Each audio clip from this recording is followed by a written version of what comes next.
Hey everyone, this is Ahmed Farag. I'm one of the PGY5s at the University of Kentucky, an ESIR resident and one of the co-chairs for the Communications Committee. We help put on these webinars. Today we have a really awesome webinar put together by Achintya Patel, soon to be Dr. Patel, and he's going to kind of talk about the field of IR, and he's going to introduce one of the well-known gurus in this field. So without further delay, Achintya, it's your show. All right. Hey, good morning, everyone. I hope you all can hear me. Hi, my name is Achintya Patel. I'm a fourth-year medical student at the University of South Florida. I just wanted to start by thanking everyone for coming on this morning and welcoming you all to this webinar. We really kind of wanted to organize this webinar, or at least I wanted to, because when I was an undergrad, I didn't even really hear about IR. I kind of joined medical school thinking I was going to want to be a general surgeon.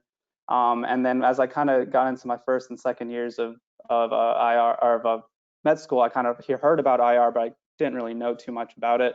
I just kind of heard they kind of placed some drains or put some boards or something like that.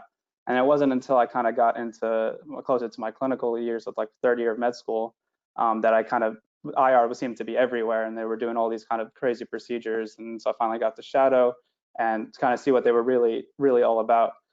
So with that in mind, I wanted to kind of host this webinar for people kind of going into med school, so they just know what IR is and kind of are aware of all that they do, and the vast array of procedures that they perform. And so we have on here Dr. Vatakencherry.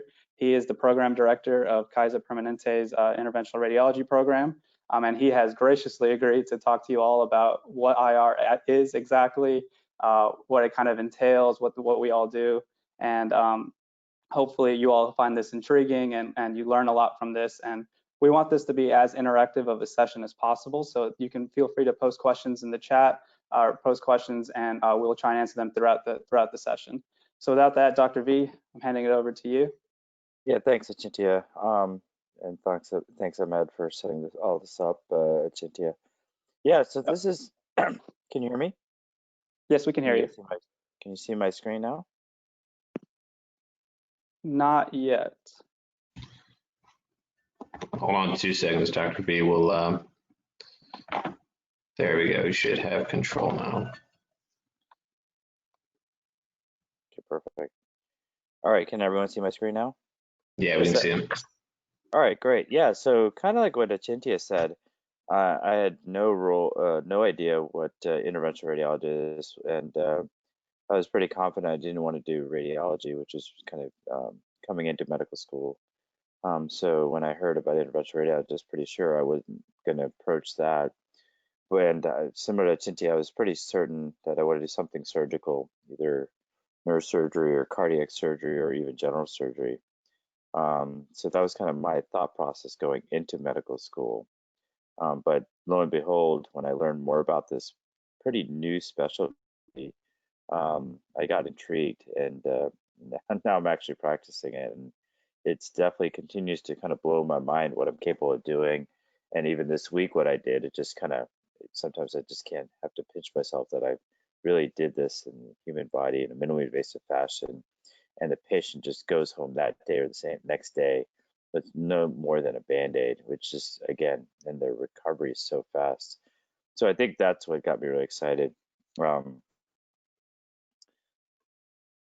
So it's pretty exciting to talk to pre-medical students. We historically have been focusing kind of on residents for a while, or fellows actually, as part of the Society of Interventional Radiology.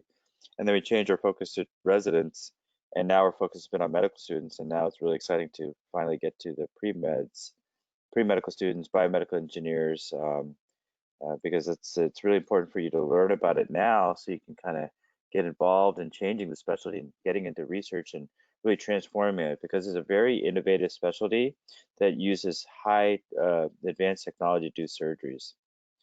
And so it's really surgery of the future. That's what IR is. And it's not technically surgery in the sense that our incisions are not super large, but it really is modern day surgery. It's primarily minimally invasive. It's non-surgical in a fashion, and it uses X-rays, CTs, MR, ultrasound, image guidance. So instead of cutting open the body and looking directly at the organ, we use different types of scanners to look inside the body. So that what that enables us to do is make smaller incisions to do our thing, and it's very precise, meaning we can go to the sub-millimeter range, almost using nanotechnology to do the surgeries.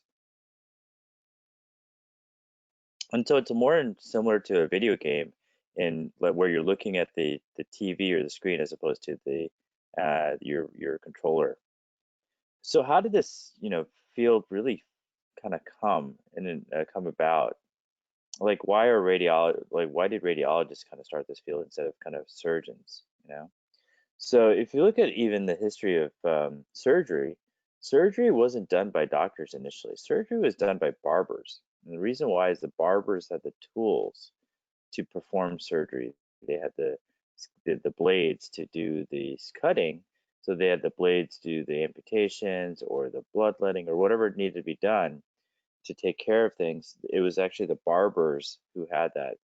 But the medical community didn't initially embrace them until the barber surgeons became kind of knowledgeable about kind of medical diseases, etc.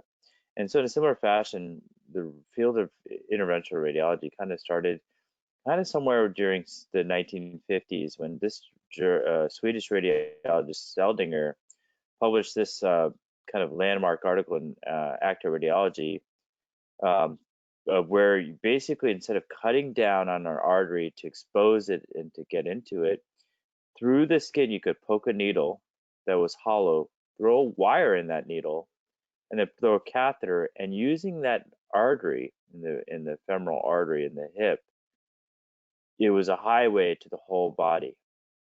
And so what we as vascular interventional radiologists have identified is that the vascular bed is a highway to do surgeries from the head to toe. Okay, so we can go all the way to the tips of the skull, to the tips of the toes, to the tips of the fingers with tiny catheters, and perform minimally invasive surgery using that highway. And this is that Seldinger technique. But really, our field began in 1964. This gentleman, Charles Theodore Daughter, was a radiologist who was at Cornell. He graduated, and then he went to Oregon Health Science University, in Portland. And in 1964, there was a patient named Laura Shaw, an 82-year-old female with a severe heart failure. Her heart was not pumping. She couldn't tolerate any type of surgery, and she had what's called gangrene of her toes, and we call it CLI, or critical limb ischemia. Basically, she had poor circulation to her foot, so she had a heart attack of her foot. And all the surgeons were like saying, "You need an amputation. There's nothing else we can do. You're too sick to do a bypass surgery, to bypass the circulation." So she refused that. She said, "I'd rather die than lose my leg."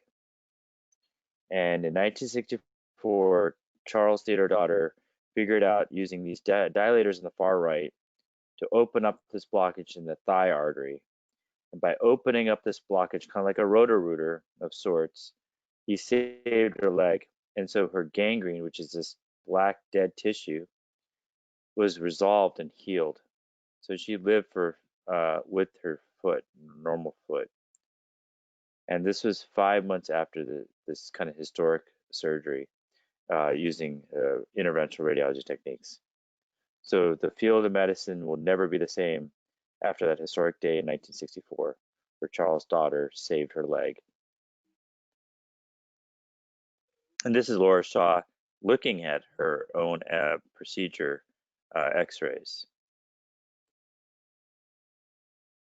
But we have had a tremendous tradition of innovation in this field, and I think that's what's so exciting, especially if you have an engineering background or interest in technology and really advancements in the future of a specialty. This is the specialty for you. So again, in 1964, Daughter did his amazing work. His trainee, so he was training, his apprentice was Melvin Judkins. And Melvin Judkins figured out a way to form a catheter that could go from the femoral artery, or the groin artery, near the hip, all the way to the heart, and catheterize the heart vessels, what's called the coronary arteries. and select those arteries and take pictures of them. Before, we had no way to really identify how to look at those arteries that feed the heart, because that's what causes heart attack. So by identifying this, we were able to get the technology to fix a heart attack. This is Joseph Roche, who figured out a way to use that highway of arteries and veins and vessels to stop bleeding. So now interventional radiologists or vascular interventional radiologists are treating bleeding from head to toe, whether it be a bleed in the brain, bleed in the stomach, bleed in the legs, bleed in the from trauma. So we can stop bleeding from head to toe. This is Andres Gunzik, who again was heavily involved in balloon dilation of the heart vessels to stop or prevent heart attacks. We've also been able to develop shunts percutaneously, meaning through the skin, through an incision in the neck, we were able to go through the liver and open up make a man-made shunt. We've developed technology to keep vessels open with metal stents, with scaffolds. Again, this is all technology designed to develop by vascular interventional radiologists. Now, the unique thing about our specialty that I think is pretty exciting is we're not organ limited. One of the challenges these days is you used to be that you had the generalist who could take care of any issue that came up. That's becoming a little bit less, unfortunately. And so now you're getting these super specialists that can only do very little things. You know, you don't even have, you have people who can only take care of the fifth ring finger on only patients aged 60 to 70 years of age who have these pre-existing conditions. So it's become, unfortunately, too specialized. And the vascular interventional radiologist currently is one of the few generalists who can really be in every space in the human body, whether it be the brain, kidney, the lung, the liver, the spleen, the thyroid gland, the adrenal gland, you name it, we could be there, the bones, etc. And that background in radiology training enables you to learn how to do that. So I think that's really exciting because you're not limited, you can be expansile. So what are the tools that we use? What are the modern day scalpels and modern day blades and modern day sutures? Well, it's these needles, wires, catheters, microcatheters, and balloons, and little plugs and coils and liquid glue and things of that nature that we use. So again, a very advanced technology. These are the needles that we use to enter the circulation or enter an organ to do the surgeries that we do. And there's various wires of different braiding and diameter and thickness and shape and lubriciousness that enable us to do these various surgeries. And there's different types of catheter angles and shapes because we need these catheters to select the different vessels in the human body or different areas of the human body because they come off at different angles from the heart. And then different microcatheters that enable us to get very selective to do the surgeries that we need to do. And then various stents, metal stents or scaffolds that enable us to make communication between one artery and one vein or one system and another system without having to cut the belly open or cut the chest open or cut the brain open. We can put these things in and make microsurgical connections. And this is a balloon. So this is the same balloon that people use in the heart or the brain to kind of clean out clot or open up blockages. This goes over a wire, and this thing is filled with contrast so we could see it on the X-ray machine. But basically, it's just something that kind of props open blockages. So what do we do? Let's talk about the different things we do. In Europe and Asia, it's called pinhole surgery, whereas laparoscopic surgery is called keyhole surgery. And so there's open surgery, keyhole surgery, i.e. laparoscopic surgery, and then pinhole surgery, which is basically what vascular interventional radiology is. So when we do, scans of the human body, sometimes we'll find a lesion or a spot in the various organs. And you have to figure out what that organ is. So it used to be you'd have to cut open the chest, take a piece of lung tissue, or you have to cut up the belly, take a piece of the liver. Now we can do this with a small incision using a needle, and that patient goes home that day with just local anesthesia, no anesthesia, general anesthesia required, just some local anesthesia, like Novocaine for the teeth, the same thing that you put on the body, lidocaine, and then they go home with a Band-Aid. But we can get an answer by putting a needle through the liver, spleen, kidney, wherever the organ is with the lesion, and getting tissue so that the pathology doctors can look at it. We can drain infection throughout the body. And we can take care of patients who burst their appendix, who have infection with what's called an abscess, put a drain in there and resolve them without surgery. We can drain the gallbladder instead of having to do open surgery for the gallstones or laparoscopic surgery gallstones. We can drain that infection as well. We can treat dangerous blood clots. You know, we did 2 this week where the whole, what's called the inferior vena cava, or the vein that drains the legs and the kidneys, it goes to the heart, full of clot, which can cause dangerous pulmonary emboli. We can take out that clot. We could take out the clot in the heart or in the lungs, called pulmonary embolus, or PE. The DVT and PE is the cause of a lot of mortality in the US or worldwide, and we're heavily involved in the treatment of those patients. We can treat benign things such as varicose veins, you know, patients who have, you know, disorders of the legs and have, you know, these rope-like veins. Because of that, we can treat those with lasers. We treat aneurysms, you know, the things that, like, Lucille Ball passed away, Einstein passed away, as aneurysms. Well, we can fix those with local anesthesia these days, you know, minimally invasive fashion. And then we could, like the Dr. Daughter did on Laura Shaw, we certainly are heavily involved in fixing blockages in the arteries of the legs. We deal with, you know, women's issues or women's health issues. So it's not just gynecologists who do that, vascular interventional radiologists do that too. So we deal with fibroids, infertility by opening up the fallopian tubes to enable the fertility in women. Fibroids are a common disorder, especially in kind of middle-aged women where they have such heavy, painful periods, and it could be due to these benign tumors called fibroids. So we can block those off and really 95% of the time help them to reduce their bleeding or their pain that they have with the fibroids or the bulk symptoms. So pretty exciting things that we can offer in that realm. We can also resolve pain. Pain is pretty common.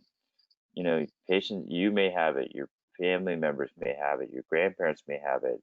And what we can offer is either putting some, you know, if there's a spine issue where there's a fracture from osteoporosis, which is weakening the bones as you get older, we could inject cement to kind of alleviate that severe pain that they can have.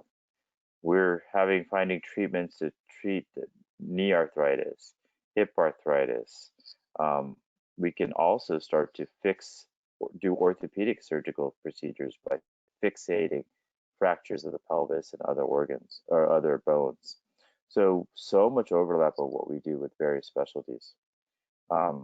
We can also treat cancer pain by doing blocks where we inject either local anesthesia or some type of blocking agent or freezing the nerve to enable the pain to be resolved as well. And then cancer, you know, cancer is one of the leading causes of death in the US, and we're becoming heavily involved in treatment of various cancers, primarily liver cancer, but also kidney cancer and lung cancer and bone cancer, etc. So we're heavily involved in that population as well. And really, if one of the other leading causes of death in the US is stroke, and we're heavily involved in the treatment of stroke, where we can go into the artery of the wrist or the hip, go all the way to the brain using that highway of vessels and pull out the clot. And those patients who couldn't walk, who couldn't talk, who couldn't speak, who couldn't move are now able to walk, talk, you know, speak, etc. So it's pretty exciting that we can resolve that very rapidly by pulling that clot out, which is impacting the brain. So we can do brain kind of procedures or surgeries to kind of save these patients' lives or improve their quality of life. And we can stop bleeding throughout the body. So we can control if someone's coughing up blood from their lungs, from their intestines, or they're just after giving childbirth and they're bleeding out because of we can preserve their life in their uterus by blocking off the circulation to that area. Trauma, patients who've had gunshot wounds or car accident and they're bleeding from the spleen or the liver or the kidney, we could block off the bleeding site without having a major surgery, so reducing morbidity and mortality. So that's pretty exciting.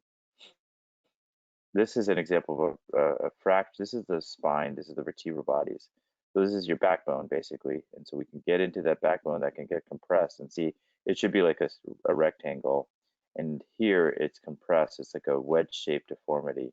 So we can enter the spine using X-ray guidance, put a needle in there, and then a balloon to inflate the spine and restore height, and then inject a cement into it to control the pain and improve the height. And this is an X-ray right here on the far left. This is a CAT scan after it, and these are 4 needles that you're seeing directly, and we inject that cement using this X-ray guidance. And again, here on the far right, you can see the needles from the side view. So this is the side of the spine with the needles going in with the injection of the balloons and the cement. So again, that's pretty exciting. We could drain infections. So it used to be this is a patient who has what's called pancreatitis, and that's usually from either alcohol or gallstones. But what happens is the pancreas is an important organ. It basically breaks down everything we eat, the protein, the meat, the carbohydrates, and all that is developed by the pancreas. So it's called amylase and lipase. So fat, protein, and carbohydrates are all broken down by enzymes that the pancreas makes. And you could imagine if you have something that can break those things down, if something happens where that is released into the human body and not into the intestines, which are used to taking those enzymes down, those enzymes will eat up the body, and that's what happens in this situation. This has been what's called pancreatitis, and patient got infected pancreatitis, and we put these large bore drains. Used to be these patients would die, or if they go to surgery, many of them would die, or they would be miserable and have really protracted recovery. We're now able to put these drains in and save their lives. Very rewarding, you know. Takes some time and effort, but you know, my most recent one was a 30-some-year-old guy who had a bout of severe pancreatitis and was going to be put on hospice, and he had a 3-year-old kid, and you know, the kid was not going to have a parent, and we accepted the transfer, and we were able to, over time and using patients, we were being very patient with a lot of interventional radiology techniques. We kept him alive, and he survived, and now he's at home with his kid. You know, so that's pretty exciting that someone that a field like ours, where a patient has no options and is basically given, no survival benefit, that hey, you should go on hospice and comfort measures only, we can save them with IR guided techniques.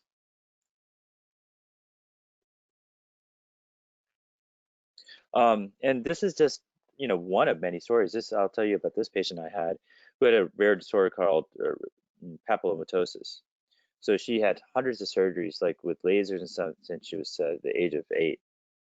And she's a couple of children. Her mom was a PhD who actually taught one of my former medical students. And she had cancer. This 33-year-old had cancer because of her underlying genetic disorder. And really didn't want to undergo chemo and the side effects, because chemo can make you really sick. Chemotherapy, chemotherapy attacks the tumor, but it also attacks your normal cells, and so because of that, you often don't feel so good. So this is a chest CT, and this is like you're looking at the human body from the feet up. So this is the right side, and this is the left side. The black is the lungs. The lungs are just a bunch of air-filled things. So black is kind of air in this situation, okay? Heart is in the middle. This is a tumor. So what we did was we put in a needle into the tumor. Again, she was awake with some local anesthesia, and we were able to shut it down. She had some recurrence, this is what's called a PET scan. And the PET scan basically uses positrons, so kind of nuclear technology, to identify where the active tumor is. And we're able to use this to kind of guide us to find out where the spots of active tumor cells are, and we're able to burn them with a needle while the patient's awake, which is pretty awesome, as opposed to cracking the chest, taking it out, and not being certain if you got it all. So, she was able to spend quality time with her kids. She had 2 daughters, and so I think that's really important thing that we can do. We may not be able to cure everyone, but we're able to help a lot of people and keep them alive longer. So it's pretty exciting. And the thing is, we keep on pushing the envelope, meaning things that were not deemed possible, we make the impossible possible in vascular interventional radiology. And this is an example of one that, I treated, quite a while ago, early on in my career. She was a 69-year-old Cambodian female who survived what's called the Khmer Rouge, which is a major kind of coup d'etat in Cambodia. And she had hepatitis C, which is a virus that can infect the liver and cause scarring of the liver. And with that virus and scarring, tumors can develop. And she did develop such a tumor, what's called hepatocellular carcinoma. And it invaded the blood vessels. So the blood vessel, usually tumors are confined, but if it invades the blood vessel, it becomes really serious. And her blood vessel, or tumor, in fact, invaded the blood vessel into the heart. So really, she wasn't given any options other than hospice. Like, listen, you have less than 6 months time to live. You go home, that's it. And she had one son who came in, and I'm like, listen, this was years ago, before we were doing a lot of this. And he was like, do anything you can. He begged for her life. And so, again, quite a while ago, I said, okay, well, I felt really bad for her, the son and her and what they were going through.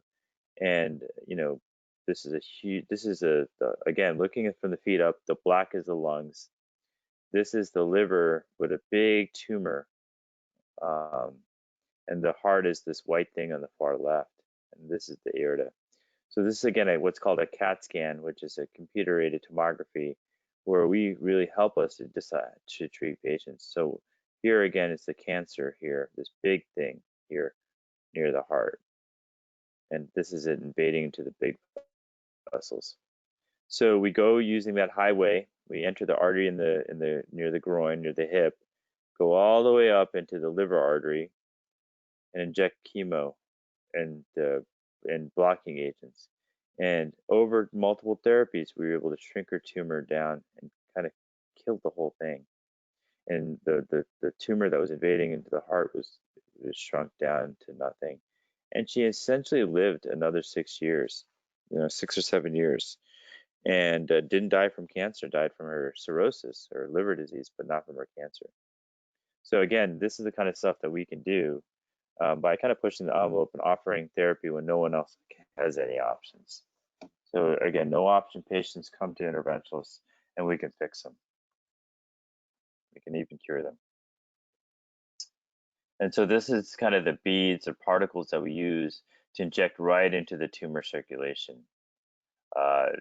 And little tiny beads with chemo. So we, instead of going through the IV, going through all the human body and making the whole patient sick and attacking all the organs, we're able to target it right into the tumor bed.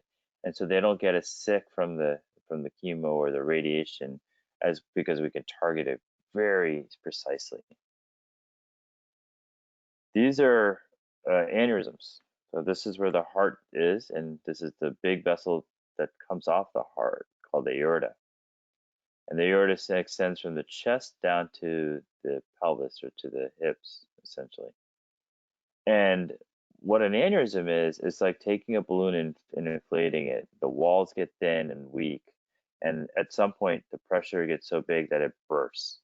And when an aneurysm bursts, you lose all your blood and you exsanguinate or you die. So what we're able to do is identify patients with these things and fix it.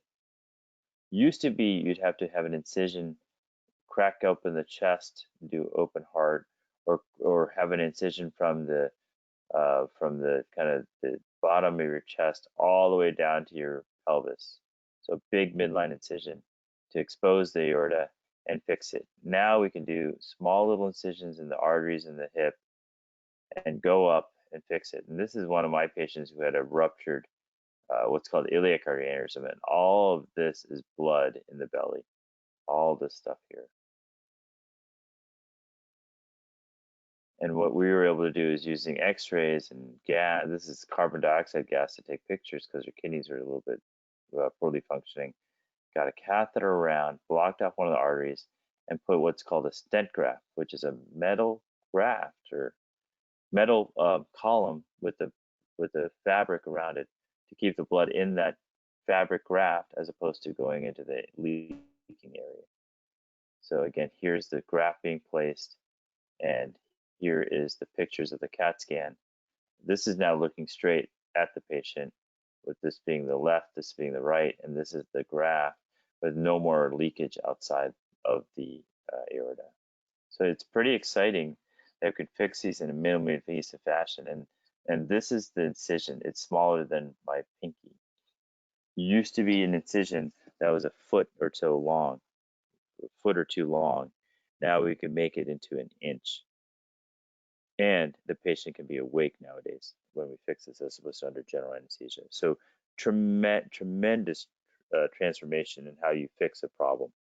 And that is what interventional radiology does. It enables you to very elegantly and precisely fix things that we used to do in a much more kind of aggressive, less precise fashion. And again, we try to figure out solutions for patients who have no options or don't have great options. This is a patient of mine who had a kidney transplant and had this kind of weird aneurysm coming off the side of the aorta right below the artery that feeds all the intestines. So he was really kind of nervous about losing his kidney function, etc. But I was like, listen, I think open surgery, there's no good solution for your case right now. Open surgery is probably the best way to go, you know? And so he did go for open surgery, but he got so sick that they had to code him. And he was in the ICU for a long time. Not only did he almost lose his kidney, he almost lost his life. So after that, he came back to me and said, I don't care. I want you to fix me whatever way you can, you know? So this is where you have to kind of use all your innovation that we have as in vascular interventional radiologists to figure out a solution for this patient. So at that time, some people were doing what's called chimney or snorkel. And so what I did was I brought him in and measured everything out using all x-rays. And this is what's called intravascular ultrasound. About 6 years ago that I did this, where we actually can put a catheter inside the vessel and do an ultrasound and measure everything diameter-wise, etc., and figure out what size graft. So this is what we did. We went from below and put one graft. We went from above in the arteries on the arm and put two other grafts, one into the artery that feeds the intestines, one into the artery that feeds the liver and spleen. And so we protect those arteries while preserving flow to his kidney transplant. And this is the final picture. You can see that the arteries to the intestines are open and the aneurysm is gone. And this is his scan that shows almost like an eagle eye. These are the stents that are feeding the intestines and the liver and spleen. And this is the stent that's fixing the aneurysm. And so that's one of the arteries that feeds the intestines. Here's the right kidney, here's the left kidney. Those are really shut down because of his kidney disease. So anyway, we were able to fix this. He's still alive 6 years later, doing quite well. So again, these minimally invasive solutions can be very impactful in patients. He recovered quickly after my procedure, where he was in the ICU for one night. He wanted to go home right after the ICU, and his kidneys maintained function. So very, very happy patient, and he went home in 24 hours. I had a ruptured aneurysm in a patient who was a Jehovah's Witness who can't tolerate blood. So this is what he presented with. This is a CT scan without any dye. You can see all this is blood, okay, in the belly. All this kind of brownish stuff is blood. So he burst his abdomen, and he had a huge aneurysm right here. It should be about 2 centimeters or an inch. It's like 4 inches, you know. so very large. This is with dye. This white stuff is X-ray dye, and the X-ray dye really shows the circulation well. And this, again, this is all blood outside of the aorta.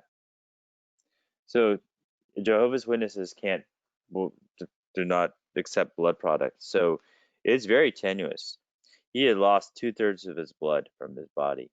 He was getting confused. He was losing his consciousness because of the lack of blood. He was passing out.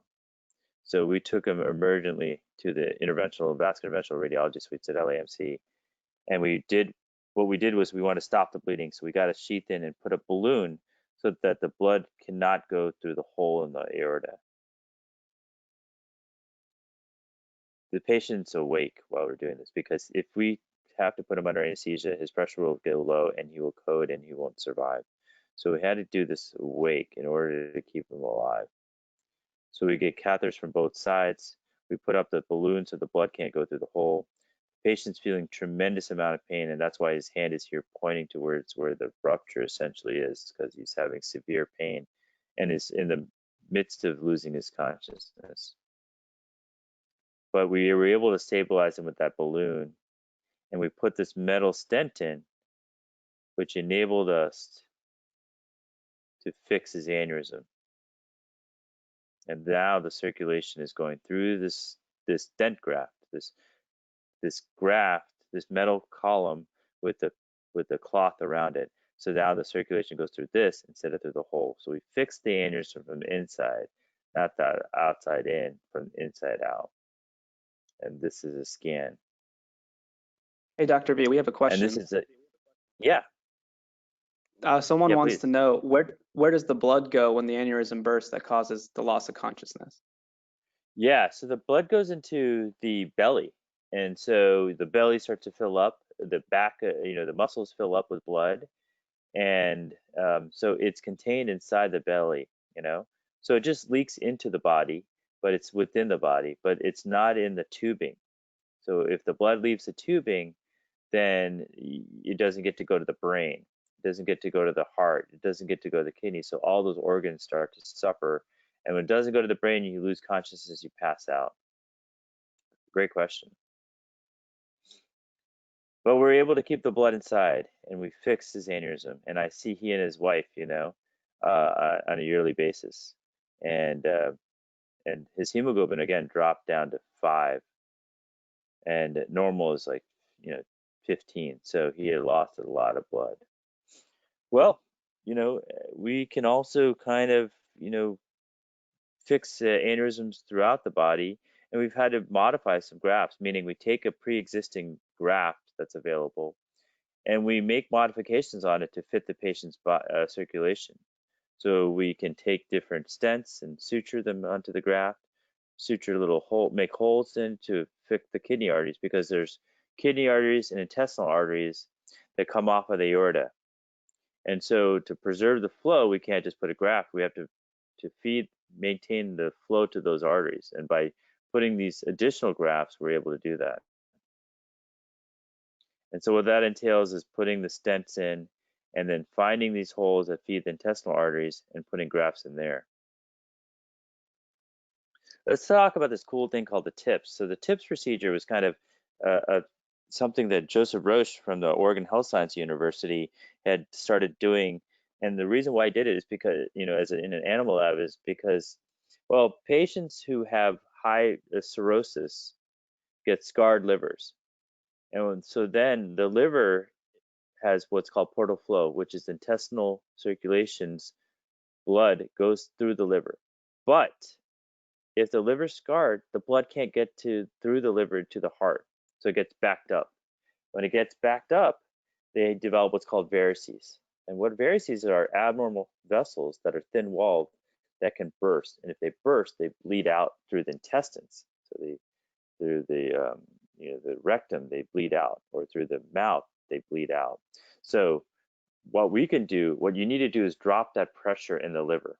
And so what we can do is take that blood that's coming from the intestines by going through the neck vein, through the liver, and basically making a poke with the hollow needle and connecting that portal vein, which is the high pressure system, which is not able to go through to the heart in a standard fashion, we're able to communicate it with a shunt called a tip shunt, which is this thing here.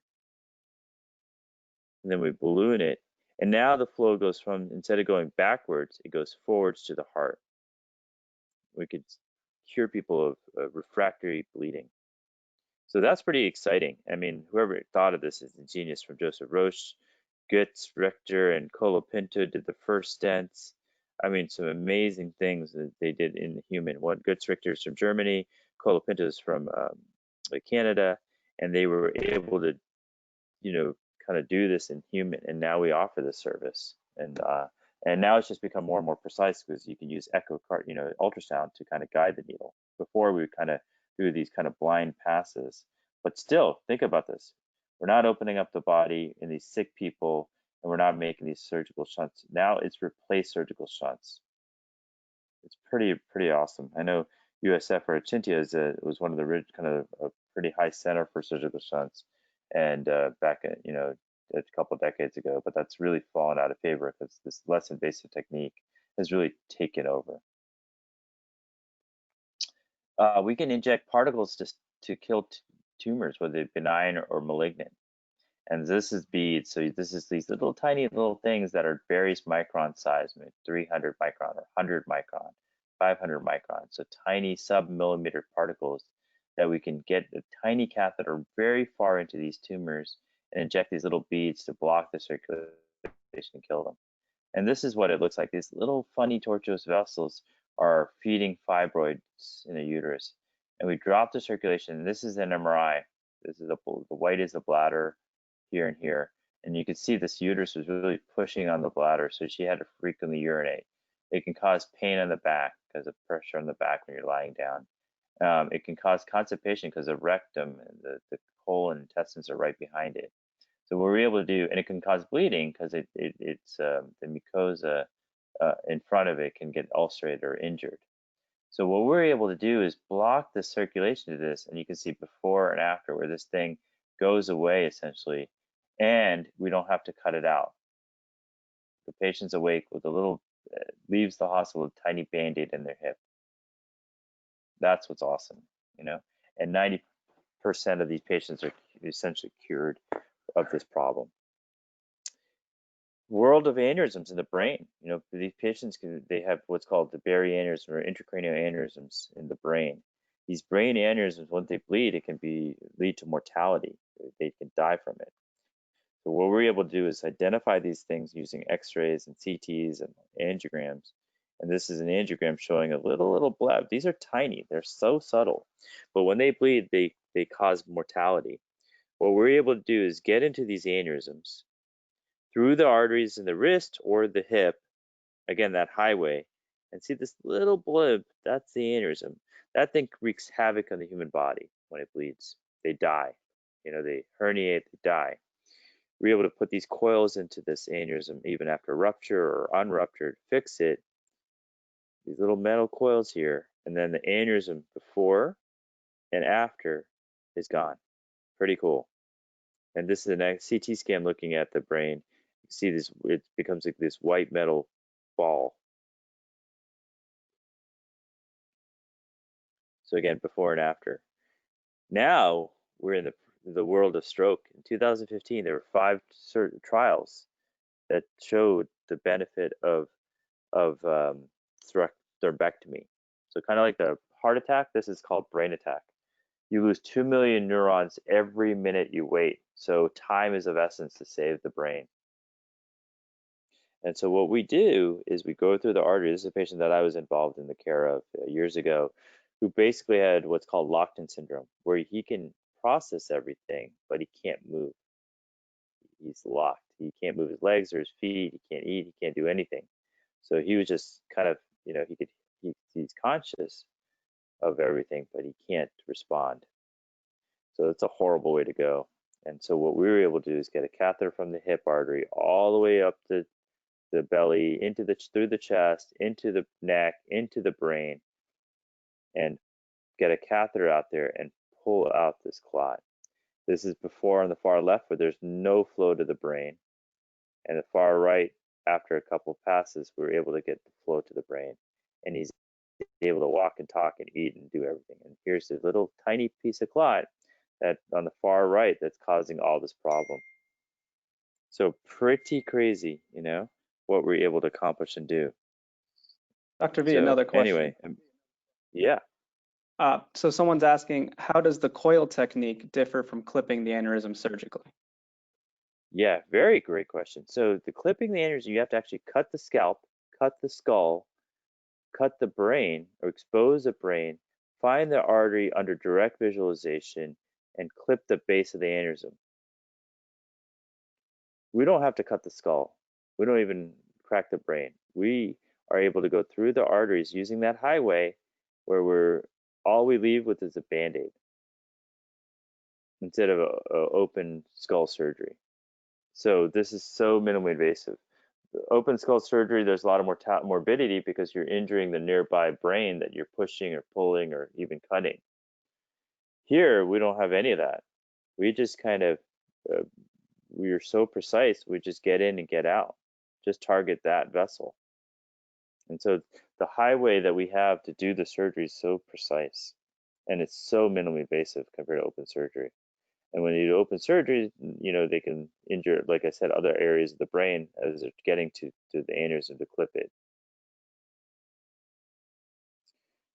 Kidney artery stenting. We do stenting so we not only fix aneurysms by preventing from rupturing and causing trouble, but we also open up blockages in circulations, such as the liver, kidneys, you know, legs, etc. And so this patient had a blockage of the kidney artery.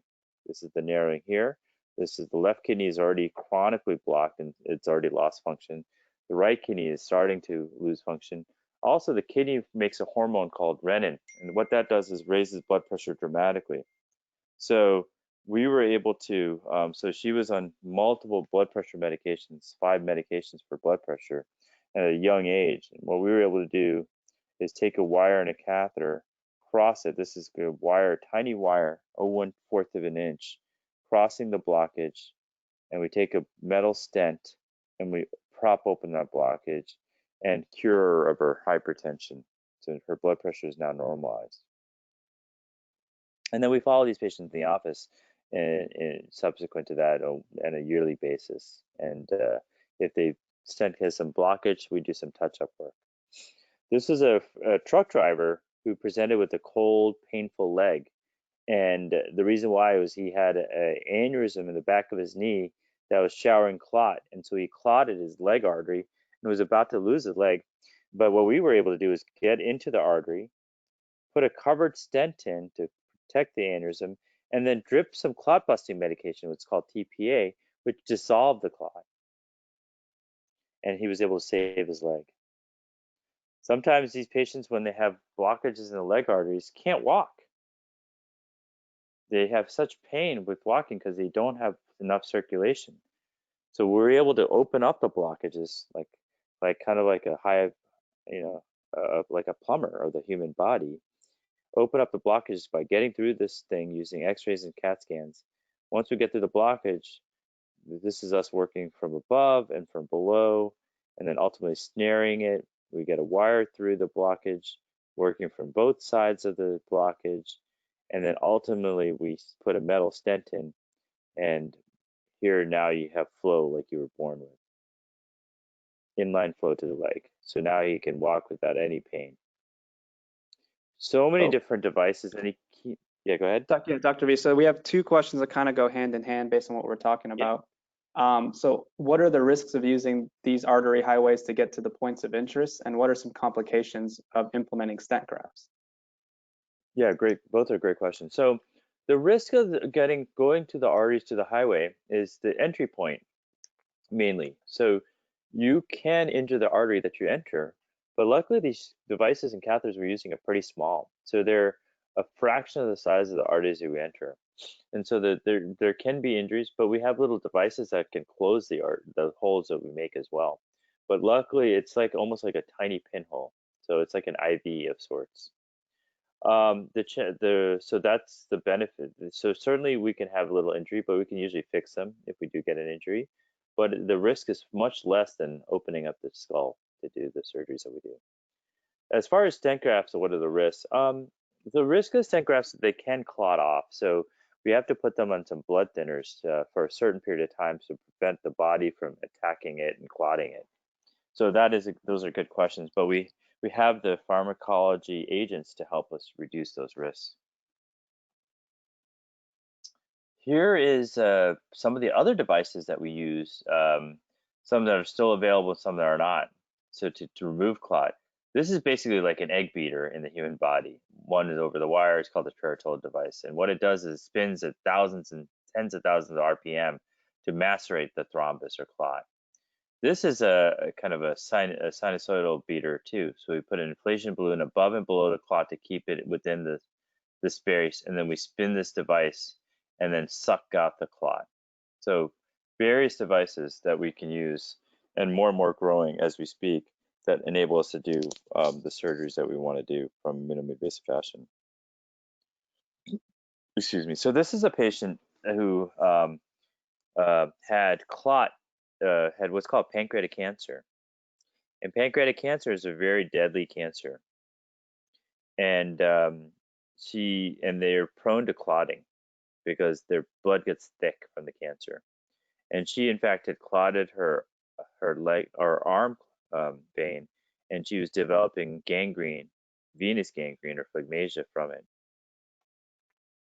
And what we did was we actually cleaned out the clot with this device called the angiojet. This is the older generation angiojet, and was able to remove all the clot, and she was able to save her arm.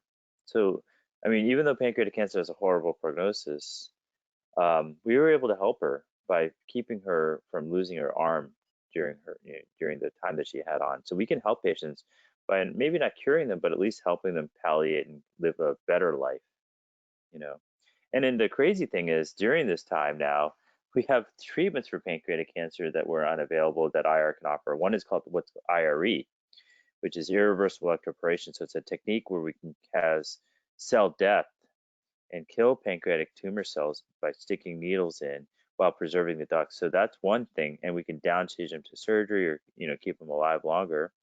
Also, one of my friends, Dr. Ripal Gandhi, is doing this procedure where he puts a couple of balloons into the arteries and injecting chemotherapy directly into the pancreatic bed. And it's now in what's called a phase 3 clinical trial. So they're investigating it not from a safety standpoint, but is there going to be a kind of a benefit to this in a randomized fashion compared to kind of standard therapy. So again, we keep on pushing the envelope and things that were historically no options. So that's what's exciting. So the tremendous amount of innovations is unparalleled. Now trauma, intentional or iatrogenic. So I know Ahmed was talking about some patients who had what's called a Whipple. What a Whipple is for pancreatic cancer, you take out the pancreas, you reroute the intestines. It's a big surgery. I know Chintia was in one recently. It's a 10, 12-hour, pancreas surgery. Ahmed's been dealing with a few of the complications. So this is one that I had years ago. He's a 47-year-old gentleman who had what's called a neuroendocrine tumor, which is actually a benign tumor. But, at the time they didn't know what it was, so they cut it out. And he had these drains placed, and the drains were leaking frank blood, and his blood counts were going down, requiring transfusions, extensive transfusions. So I brought him in to do an angiogram, and the vessels should be straight tubes. There's some little bump here that's not normal. And this is what's called the GDA, but it's a bump of an artery that they ligated that was still filling. So as I'm getting my catheter in to do more angiograms, thinking that that's a problem, the next thing I know is I see this rapid flow of contrast leaving the artery and going into the intestines. His blood pressure is tanking, is bottoming out, he's about to get coated. I start a levo drip in, and I rapidly get a covered stent graft in to cover the hole, and he did quite well. So this, you can't write some of the things that I've been able to enjoy during my career. I had developed a medical student rotation for vascular interventional radiology early on, And one of my first ever med students, in fact, not my first med student, who I still, talk to, he calls me and says his mom is in another facility coughing up massive amounts of blood. She has a history of carcinoid, and so he wanted her to come see us. I'm like, well, your mom doesn't sound stable. She should stay there. There's interventionalists there to get her fixed there. But ultimately, she was stabilized enough for transfer. Came to our facility. I was there around this time, 6:30 in the morning or 6 in the morning. I went over to see her in the ICU, and she started coughing up massive amounts of blood again, and she coded. She was had to be intubated emergently for airway protection, a breathing tube for her. She was getting, ACLS protocol to keep her alive. And then once she got stabilized, she brought her down to the interventional suites. We did an angiogram, and we saw this kind of blush. And this is the tumor, but that was causing massive bleeding. We were able to shut it down, stop the bleeding, and she survived that. And she got a chest surgery, and she's still doing well to this day. Well, it was actually her husband who I was seeing and treating for this mass in the right kidney. Her husband's so sick because of heart condition and heart issues that he couldn't undergo surgery to remove this. So we actually froze this tumor or burned this tumor, and both of them are doing great, 8 or 9 years after their surgery. So it's pretty crazy. I mean, both my patients, both parents of my first ever medical student are my patients, that I see still, and that we're able to treat and save. So it's pretty rewarding to be able to do that. And how random is that, Again, venous disease. So veins in your legs, veins that can cause pain or be swollen or bulging, we can fix those. Blockages in veins, we can open those. Clots in the body, we can remove. So I had a patient years ago who has, 55 years of age, had a benign tumor in the brain, had surgery, and then had a clot, and then they put a filter in. These are MRIs. So this is, again, looking at you. This is the right kidney, this is the left kidney, and this is what's called the vena cava, or the great vein. And this vein is full of this black stuff, is blood clot, and it goes all the way down to the knees. This is in the thighs, blood clot. So we put in this big sheath called a 26 French sheath, another sheath, and what we did was we did a veno-veno bypass. So what that is, we put sheets in the veins, one that sucks out blood and puts it in a canister, and another blood that returns the blood after it goes through this pump. And we drain it at 4 to 5 liters a minute. We're sucking blood, and it's going through this canister, very rapid fashion. And we were able to pull out all this clot, old and new clot. And this guy couldn't walk for a month before the surgery. He was in severe pain, requiring IV pain medications. Within 24 hours, he was able to ambulate, and he didn't require IV pain medication for the first time in a month. And he was doing well in follow-up. We can also deal, again, this is another patient who's a professor and a PhD who, because of a blockage in the veins, chronic blockage in the vein, couldn't walk. He was wheelchair bound. And he was a very sharp guy. He and his wife, they were both PhDs. And he is like, this is not a way I want to live. So this is, again, years ago. His primary care, the surgeons, everyone said, there's nothing we can do. Sorry, too bad. But then his primary care doctor reached out to me and said, is there anything you can do? I'm like, yeah, possibly. Let's see. So again, we've tried, vascular interventional radiology makes impossible possible. We found a way to get through the blockage, open the circulation, and put metal stents in. And basically, after about, within 24 hours, he was already able to see his feet.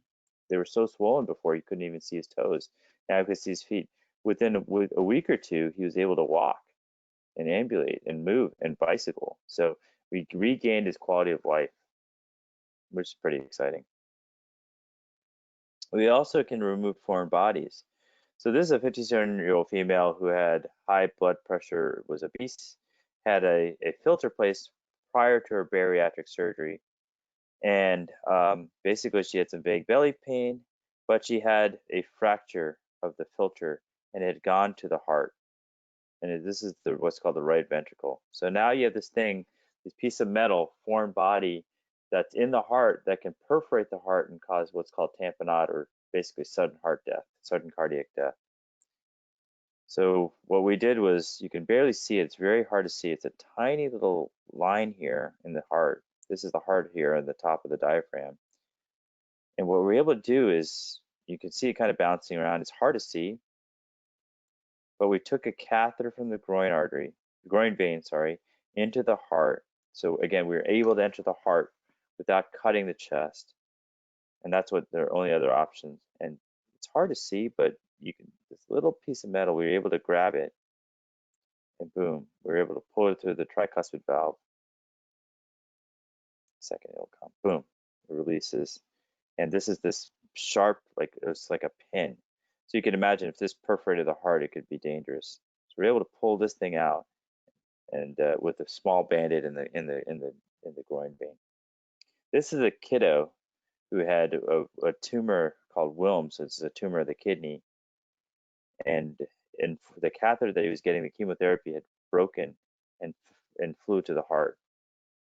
So again, this is a young kid who otherwise historically would have had to have open heart surgery to get this out. We're able to go through the groin, go through the heart, grab an edge of it, and pull this worm of a catheter out. And see, there you go. This is the catheter. So again, in a minimally invasive fashion, we're able to remove this catheter. Pretty exciting. So the future is bright because the technology continues. It's all about innovation and product development and technology advancements. And so every day there's something new coming up the pipeline, which is exciting. You know, it's not the old surgery scalpel and open incision. These are modern day technologies, rapid advancements in stent grafts and designs and what we can treat. And the future continues to expand into various other diseases, including bariatric surgery for obesity, treatment of arthritis and sports injuries, and orthopedic injuries, etc. So things, and newer tumors that we can treat. So basically, vascular interventional radiology went from a diagnostic field where you're just diagnosing things to a highly evolved clinical and therapeutic field. And what that entailed is it had to become its own specialty. So in 2011/12, vascular interventional radiology became the newest specialty in medicine. And it entailed us as interventional physicians having full-blown clinics, seeing patients' initial consults, managing them comprehensively. So really a dramatic difference by doing this. So very, very exciting time. Now what we've done is really try to find the evidence to support what we've done, and multiple trials looking at National Heart, Lung, Blood Institute trials to support what we do. Because as scientists, we have to prove, not only do we have to innovate, but we have to quote unquote validate what we do to make sure it's the right thing to do. Training is about, it's about 6 years after medical school, okay? So 6 years of training with the radiologic knowledge and sciences, but most importantly, having continuity clinics and an operative time where you're in the ICU and in the interventional suites. So as you go through your kind of pre-med careers, it's very important to figure out, you know, why do IR? Well, it's minimally invasive and maximally effective. It's future of medicine, I think. And if you're considering a surgery or surgical subspecialty such as neurosurgery, cardiac surgery, vascular surgery, ENT, orthopedic surgery, you should strongly consider vascular interventional radiology. It's very cool equipment, it's technologically driven, future innovations are coming out left and right. It enables you to think on your feet and be kind of the cowboys of medicine. When there's no solutions, we're like the MacGyver, we'll figure it out. And we're taking care of people. Again, you know, it became the 37th specialty of medicine in September 2012. So it's the newest branch of medicine. And so, you know, for medical students or pre-meds, you know, first, like, you know, get into medical school. And once you get to medical school, and I think Chintia and others can talk to you about that component, find a mentor, get involved, like Chintia and Chase and Ahmed are great people to, you know, that you can reach out to, and we can get you in touch with others to kind of guide you through the way through pre-med and how to get involved. And In fact, we have several pre-meds now part of SIR that are heavily involved, and this is our website, sirweb.org, and then rfs.sirweb.org is a great place to go to find a mentor, get involved in a VIRIG, get involved in research and electives, and so on and so forth. And there's numerous meetings throughout the country, especially virtual meetings. SIR doctors are are commonly seen on Twitter, so you can follow them on Twitter, etc. So pretty exciting stuff. Here's my email and cell phone, etc. Feel free to reach out with any questions. Thank you. Yeah, thank you so much, Dr. That was incredible. I hope everyone learned a lot. We have a few kind of final questions in there. How often do complications arise during these procedures compared to other methods of intervention? And then what is the long-term follow-up protocol like with patients? Yeah, so both are great questions. So complications certainly will occur, but a lot less so than open surgery. We don't have general anesthesia. We can treat older, sicker patients. Our incisions and physiological impact is much less. Our blood loss is much less, but it's certainly there, but it's a lot less than open surgery. And that's been proven in multiple trials. As far as longitudinal follow-up, so it depends on what type of process. If it's a liver cancer patient, I see every 1 to 3 months for the life of the patient. If it's a peripheral arterial disease, I see every 1 to 6 months for the life of the patient. Aneurysm patients that I fix, I see every year. So it really depends on what disease I'm treating. If I've cured them, then after cure, then I follow up with them as needed. But that's essentially for life for many of my patients, as far as follow-up. Thank you. Another question, what is the work-life balance like in IR? Yeah, that's a great question. So I would say that, IR is a surgical specialty, so it's going to have a similar lifestyle to surgery. The hours are similar, the clinic, the operative time, etc.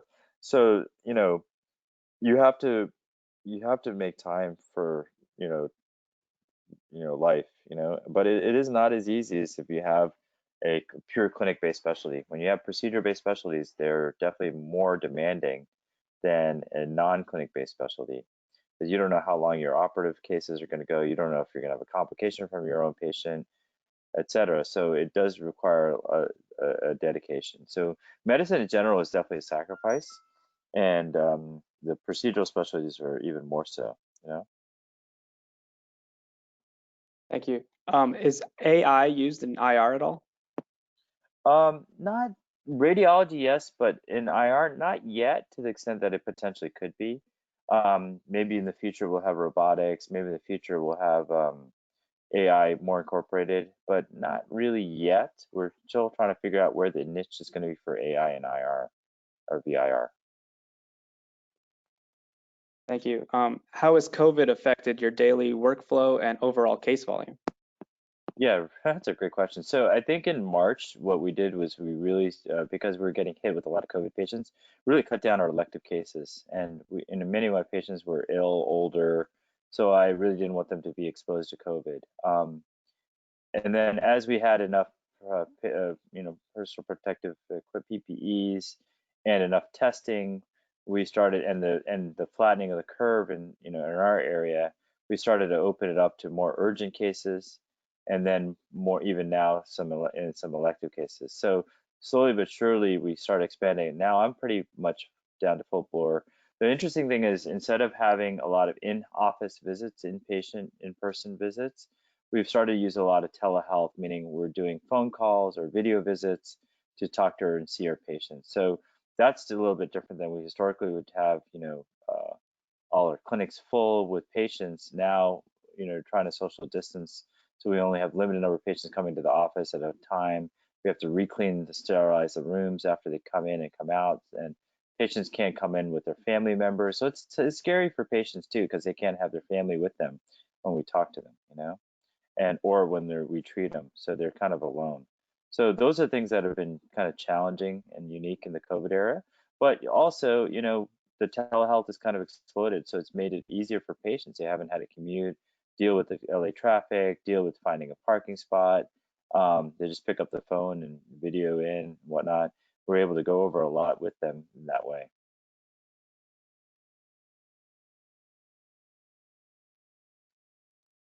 Hello? Yes, thank you so much. Another question, this one's kind of interesting. What are some aspects you don't like about IR, if any? The thing that I don't like about IR is that, or vascular IR, is that it's not well defined yet, in the sense that patients don't know, referrings don't know what all we can offer, and so it's challenging to have to explain like, hey, we can offer this and that all the time, but that's, something, it's just a new specialty, and we don't have a single organ that we treat, that we just have to educate the public and students and residents and other physicians and faculty administrators of what we can offer. And I mean, it's a pro and a con. It's just rapidly evolving. Historically, it wasn't a clinical specialty, but now that it is incorporating clinics as a part and parcel of it, I think it's really exciting, So, I mean, I think it's the evolution of our specialty is challenging at times, but if you embrace challenge, it's exciting. It's not for everyone, but it's definitely for those who are ready to take on the challenge of an evolution of a field and an education of a public and a population about what we can do. Thank you. And then I guess one final kind of question, what research areas can be seen in IR? I mean, the sky's the limit, right? So if there's a tumor that needs to be treated, like I said, the pancreatic cancer and the evolution there, bariatric surgery and, obesity epidemic, what can we do there? Further innovations in stroke therapy, further innovations in aneurysm repair, you name it, there's probably something that we could do. The musculoskeletal world and orthopedic sports medicine injuries or orthopedic injuries or tumors invading the bones and what we can do. There's so many things, the sky's the limit of where we can do research in. So it's pretty exciting. The management of pain, another exciting area. Can we help them? All this is amazing. Thank you so much, Dr. V. If you all have any more questions, feel free to reach out to Dr. V either through his email and cell phone, which he's so graciously given you, or feel free to reach out to me. I'll put my email in the chat, and you guys can feel free to ask any questions about getting into medical school or medical school process. Thank you again, Dr. V. Do you have any final words you want to say? No, I mean, I think it's good that you're learning about it early, Chintia, and there's a whole mentorship program. So for pre-meds, if you want to reach out to some of the medical students and the MSC, there's a whole med student council. There's an undergraduate group, Viraj and Suncrit are running. Chase can get you involved with them. And so if you want to get involved in kind of the pre-med group, that's and mentorship processes with medical students to learn, how to get into medical school, how to do well in their MCATs, and how to get research opportunities as an undergrad, how to kind of fortify your application process. I think they're a good group to reach out to from the Med Student Council, etc. Thank you so much, sir. Yeah, thank you, everyone. Great job organizing this, Chintia. Yeah, thank you. Have a great rest of your day, everyone. Like I said, if you have any more questions, feel free to reach out. And thank you so much again. This session was awesome.